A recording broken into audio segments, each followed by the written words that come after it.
first stage of development, the forming stage. Now, you'll all be hopefully able to relate to this. You'll all be able to, notice this stuff happening with your players. But if you think about the forming stage, when your team first comes together, and also want you to think about how do you need to conduct yourself as a coach.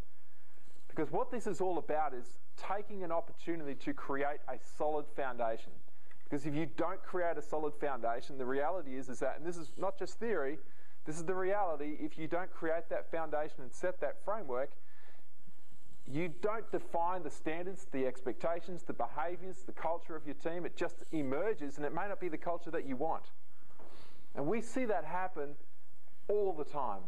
And that's one of the key ways that we work with different teams and athletes. So what you notice when teams first come together is that everyone, coach included, assistant coaches, certainly all of the players and athletes, because they're not familiar with each other, how do they behave? You tell me, what have you noticed? What do they do? How do they behave?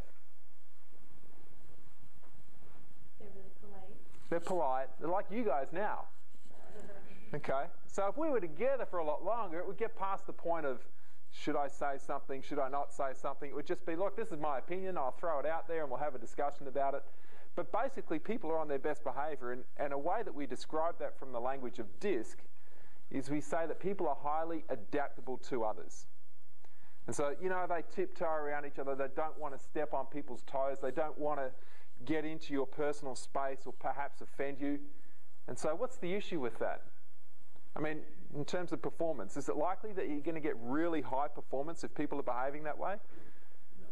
No, not likely, right? Because people aren't bringing themselves and their true strengths, which may be offensive to others, but they're not bringing their true self to the game at this stage, which is typical, and that's typically what teams do. Okay? And after the team has been together for a little while, they go into a different stage, which we'll chat about in a moment. But basically, what do you need to do in this forming stage of your team's development? Because they won't just progress unless you are very strategic and proactive about your actions. So you tell me, what are some of the things that you need to do as a coach to help your team progress? Set the standards. Set standards. Provide the standards. Absolutely. Set behavioural standards. What else? Provide opportunities for what? For interaction and team bonding. Yeah, team development and team bonding. And that's not just an event. If you think about team development and team bonding, it's not just an event that you send your athletes to do once. And by the way, providing just an opportunity to participate in the sport is not simply a team development or team bonding experience. You basically have to take people out of their comfort zones. You've got to provide opportunities for people to get to know themselves and each other at a deeper level in different situations.